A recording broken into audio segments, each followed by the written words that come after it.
Greetings, salutations, and welcome to the Kreeger cast. I'm your host, Patrick Kreeger, and I'm joined by Nolan today as my family and I went to SeaWorld. We start every trip to SeaWorld with a trip to Shipwreck Cafe.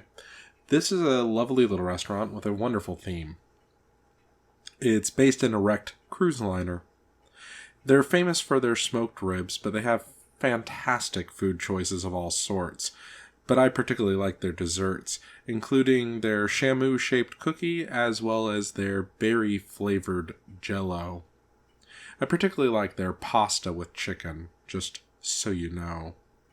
Their food is rather delectable, and they have a wide variety of smoked chickens and salads.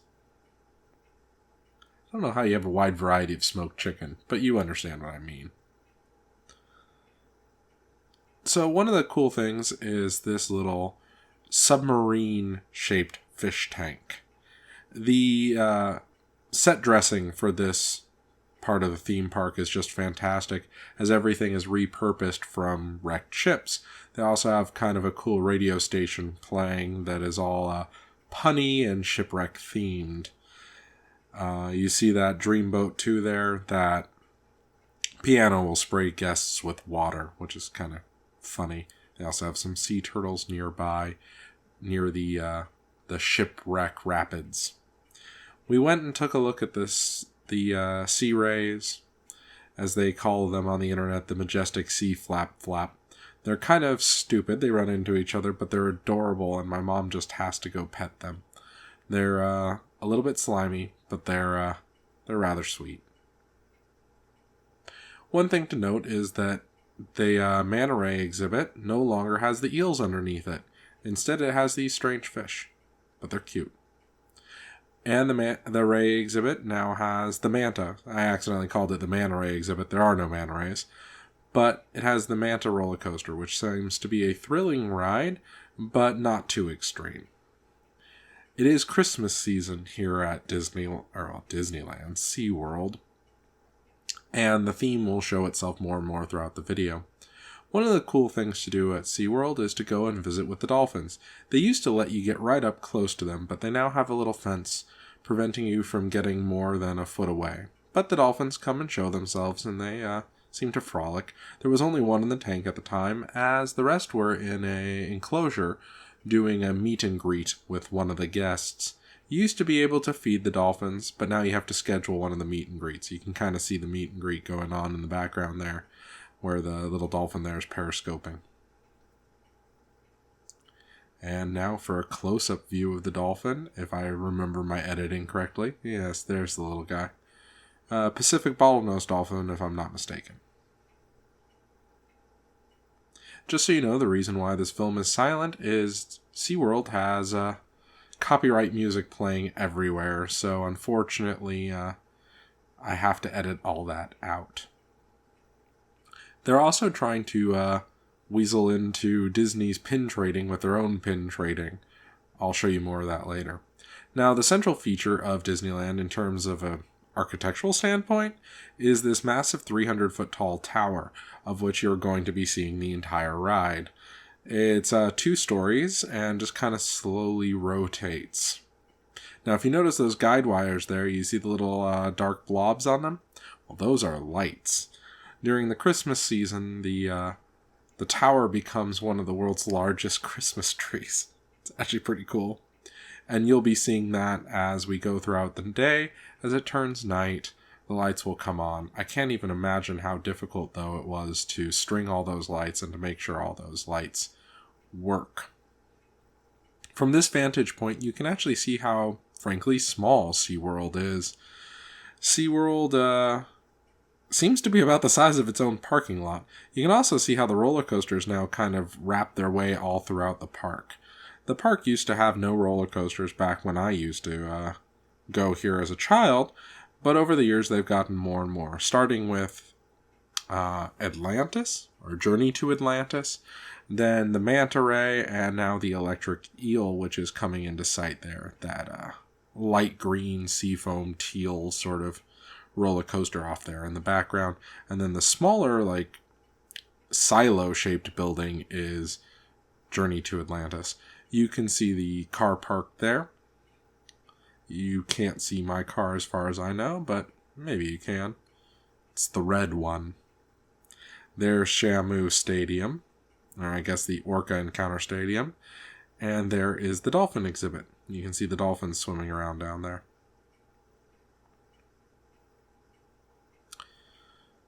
But you really get an idea of how small this is. And look at the bay. You can actually see the gondolas that go over the bay, which is kind of cool. Wow, you can really see the flamingos. They're awfully pink from this height. And look at all the Christmas decorations. That's the dolphin stadium there, just so you know. They have a dolphin show with a pilot whale in it. And that's that big green building is where the Christmas market is now and where the Clydesdales used to be. Because remember, this place used to be sponsored by Budweiser beer. I think they're still part of Busch Gardens. One thing that's kind of cool about this particular ride is that it unfortunately costs money. This ride costs $5 even after you get into the park, but those funds go directly to wildlife rehabilitation. SeaWorld rescues animals all over the world from mostly human-caused disasters, such as oil spills or strikes with boats. They're particularly proud of their manatee rescue. Manatees kind of have the tendency of floating slowly at the surface of the water, and they get hit by boats a lot. And SeaWorld does a lot to help rehabilitate those animals. This particular SeaWorld has somewhere around 8,000 square feet of animal housing, specifically set aside in case of a natural disaster or man-made disaster that impacts the animals, such as an oil spill. So taking this ride helps fund those efforts that SeaWorld has. One thing that SeaWorld's particularly proud of is its trees, and I wish I took more video of its trees, but they have some really well cared for and well cut trees. It takes a special skill to properly prune a tree, and the SeaWorld technicians are particularly good at it. They also have rabbits from time to time, just so you know. You might be able to see little bunny rabbits at SeaWorld. They have a ton of restaurants, which I find really funny. One thing you'll also notice is that it's rather empty, but that's just the time of year. It's winter in San Diego. It gets rather chilly on the water.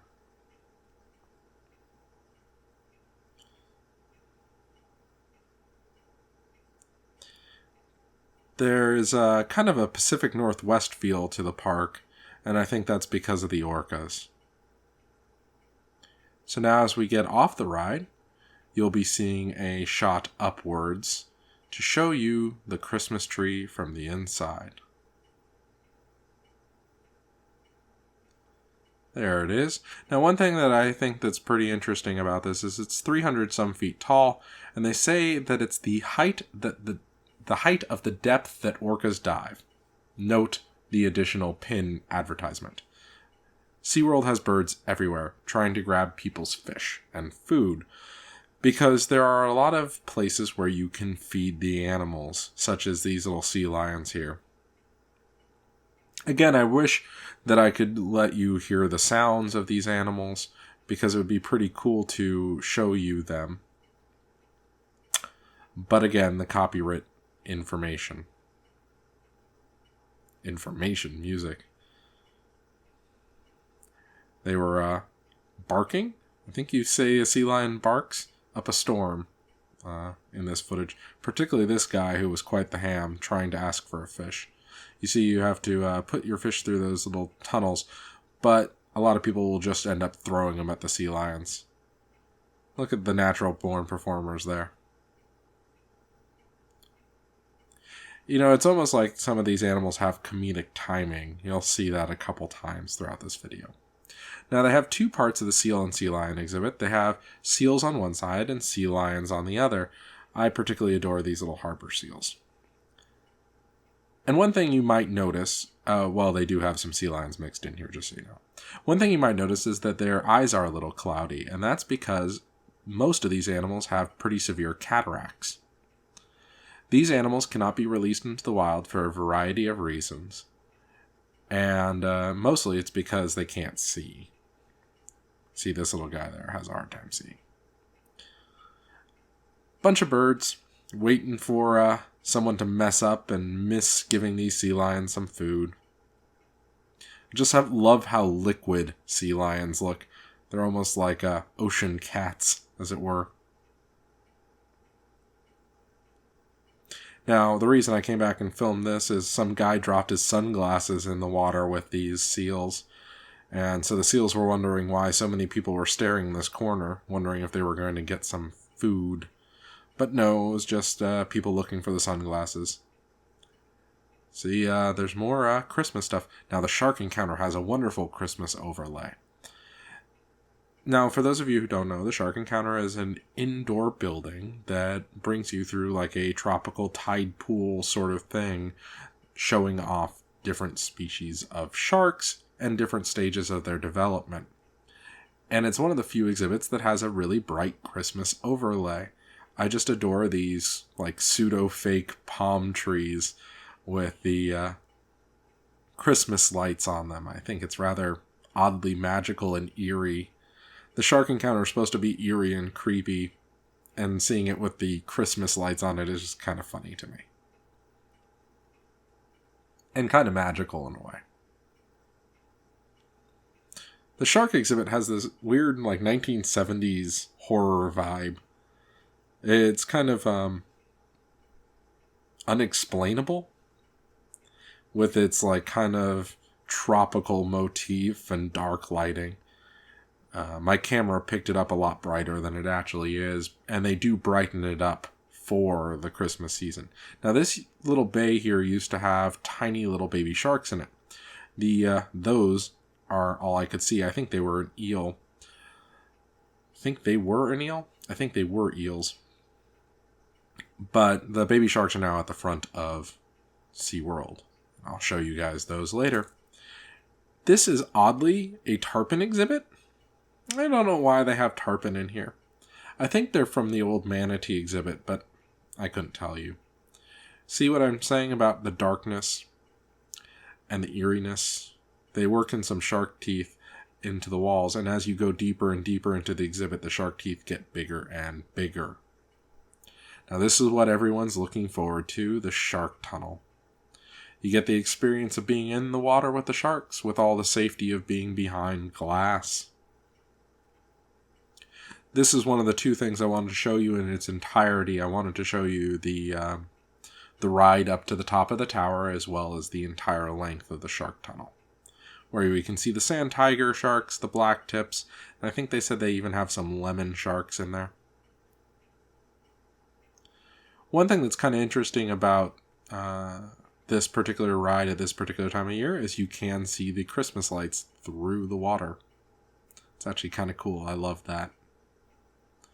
And one thing that's kind of cool is it's on this moving pathway, so you're kind of shuttled through because, people want to see the sharks, and so the shark exhibit would get rather packed. But at the end of the shark exhibit, there's a little area, so if you didn't get your shark fill, you can go back and keep staring at the sharks from a less advantageous point of view, but still kind of cool. I'll point that out to you as we leave the shark encounter. The shark encounter is right next to what used to be the manatee rescue exhibit, which is now the green sea turtle rescue exhibit, which we'll get to shortly, but I do miss the manatee exhibit. This is the other window that I was talking about, and you can see the tunnel there. They have a replica megalodon set of jaws, so you can see how large it was. And here are some of the green sea turtles. They actually have several different species of sea turtles, but this is the old manatee exhibit, but now we got these little graceful guys. I don't know exactly what happened to the manatees. I heard they might have been sent back to Florida. They now have the highlight, the orca encounter, formerly the Shamu show. Now, SeaWorld promised that they were no longer going to be doing just fun and frolic orca shows, which, frankly, I'd never seen them do a fun and frolic orca show. They're almost always educational. But this time they really do make sure all the behaviors you see are behaviors they would do naturally, such as this, where they would swim real fast next to icebergs to knock seals off. This is another apparently behavior they do to help knock seals off of icebergs. Periscoping, so they can see things above the ice and above the waterline. And of course, splashing, that they say is something they do to corral fish. And jumping up on shore to grab seals and sea lions off their shory precipices. But the show is still quite a bit of fun. The cast members no longer get into the water, which frankly I don't blame them after the accidents they've had. But it is still amazing to get to see these giant whales up close. And it's still fun to see them jump up out of the water. Build a little anticipation there for you guys.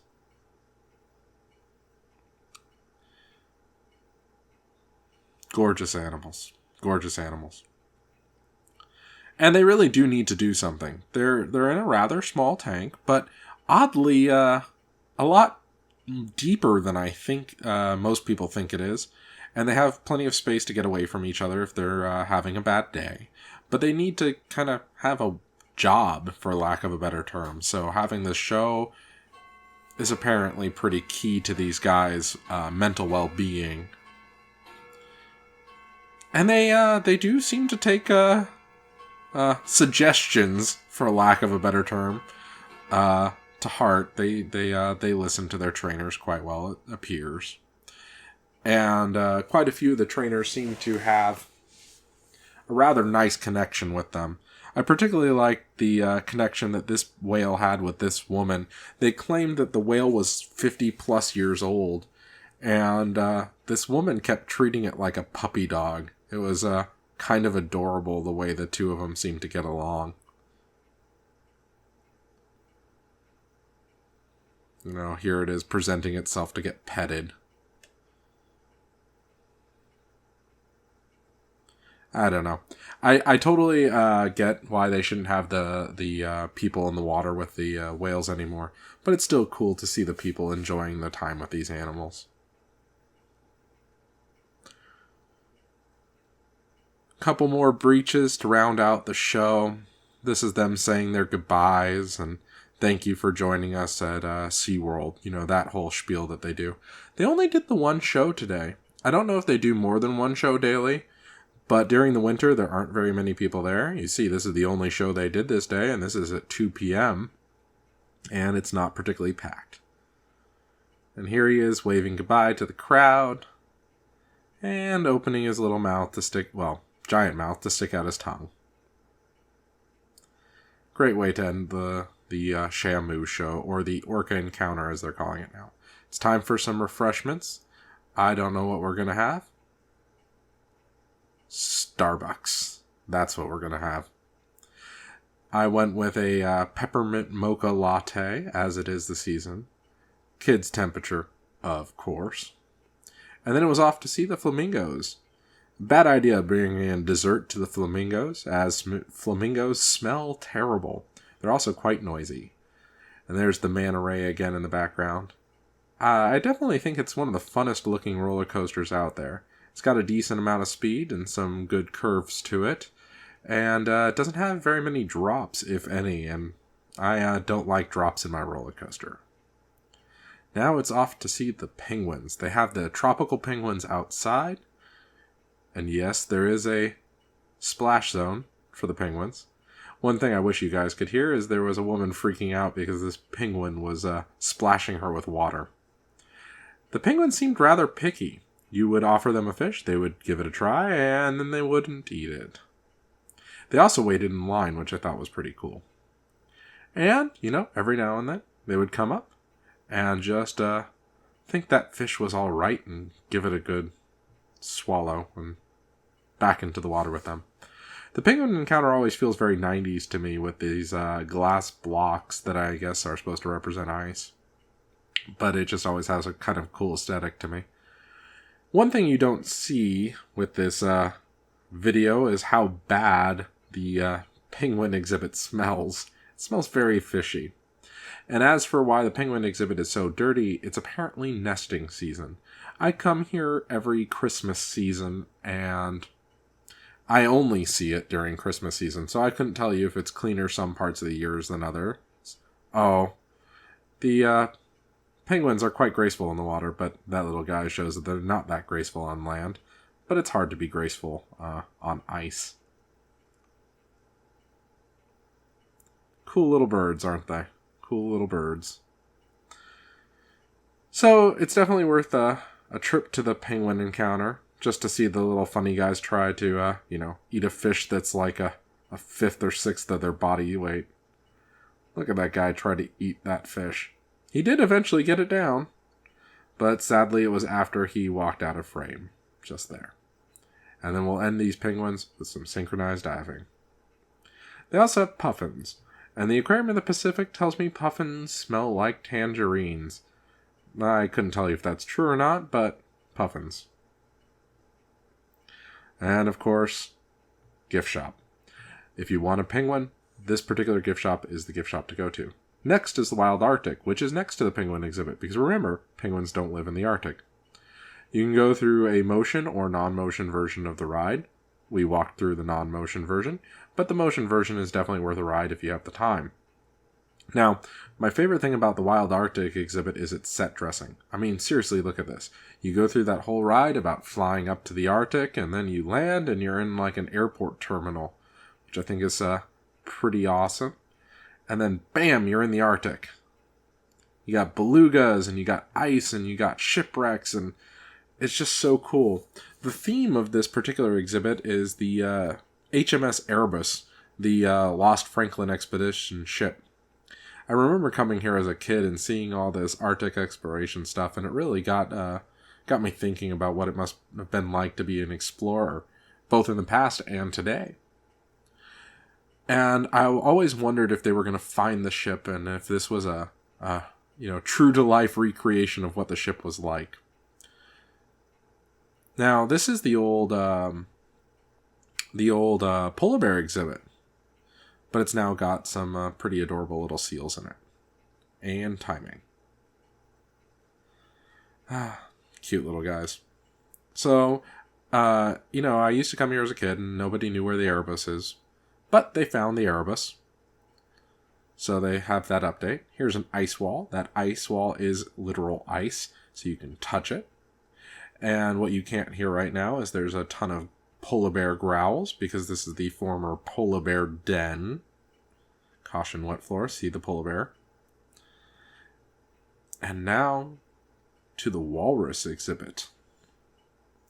Sadly, again, something you can't hear is the walruses were making all sorts of cute grunts and splashy noises. But this is the most active I've seen the walruses anytime I've ever been to SeaWorld. So it's pretty cool to get to see them moving about and, look at this guy. He's got some whiskers and some rather large tusks. It's pretty cool to get to see him up close. I keep showing you the set dressing in this particular exhibit because it's just really awesome. They have this whole, 90s exploration vibe, and I just adore it. The walruses seem to beat up their glass quite harshly. With those tusks, of course they would. So, more stuff about the Lost Franklin expedition, which is now found, which is interesting. Look for more updates on that, but I think they found the first ship in 2014 and the second ship very recently. I just think these belugas are so graceful, and I thought this was a particularly nice shot through the wreckage of the Erebus. They seem to like swimming upside down for some reason. I don't, again, know why, but, They were playing around a lot today, so I decided to take plenty of footage of them. They're very graceful little critters. So the Wild Arctic is definitely an exhibit you should go to while you're here at SeaWorld. I'd actually say it's the main thing to do, even if you miss the Shamu show. Because you can get up and close with these guys. And look at him. He just blew a little bubble ring. This particular one kept blowing bubble rings, and I just thought that was cool. Again, more awesome set dressing. And what's cool is it tells a story. You fly in on the helicopter, and then you leave through another helicopter route, but you don't have to go through a ride again. And just feels like a complete story, which is awesome for an animal exhibit. Of course, one of the best gift shops in the park. But the day is starting to wind to an end. Lights are coming on. You see the tower in the background. And the moon's coming out. I just thought this was a gorgeous shot of the roller coaster silhouetted in the sunset. And I needed to share it with you. This is what they call the electric eel, and it has a really interesting cadence to it. Look at this thing. It comes to a near stop upside down, which is just so eerie to me. Man. And look at this, right at the apex. Slows down. That's one I wouldn't want to go on. Again, go in the Christmas season. You'll be able to walk on mostly. They have several stage shows going on this time of year. Very Christmas themed. Elves dancing, as it were. They had an elf show going on at 5:45, which I thought was particularly interesting because the whole park closes at 6. They take their Christmas season seriously, though. See the nativity scene there, the Coca-Cola scene there. And then we went to the children's exhibit because they had the moray eels, crabs, and the octopuses. We sadly didn't get any footage of the octopus because it was hiding, but I got footage of these crabs. This is definitely an exhibit you have to take your kids to, though, because there's stuff for them to crawl into and get better views of the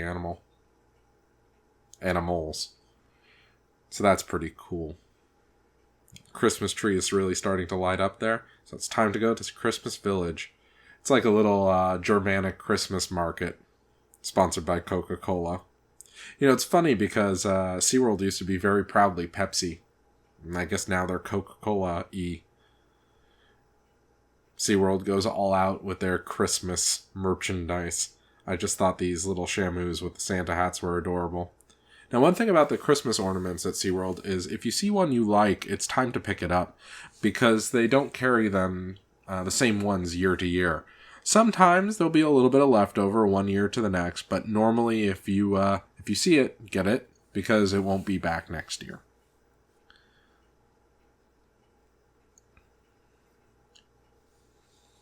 They have all sorts of great food options in this little market, including smoked turkey legs and kettle corn, as well as Cinnabuns. I guess cinnamon rolls, they're not Cinnabuns. And here are the baby sharks as promised. This woman was feeding them, so they were both enthused with getting some sleep as well as getting some food. I think they are bamboo sharks. They also had horseshoe crabs you could pet. Now, I don't think of a horseshoe crab as being the most pettable of creatures, but if you want to, SeaWorld is the place to do it. They're kind of cute in an alien sort of way, but I don't think I would really want to pet one. As he scuttles off. I just can't get over how cool the giant Christmas tree is. And of course, it's time to go to the SeaWorld store and finally pick up those pins. I picked out a few ones that I thought were particularly cool, and they'll go in with my Disneyland pin collection. Well, it's now time to wrap this whole thing up as we come to a close. So, I will let Shamu and his friends wave you goodbye, and until next time, dear listener, see you out there.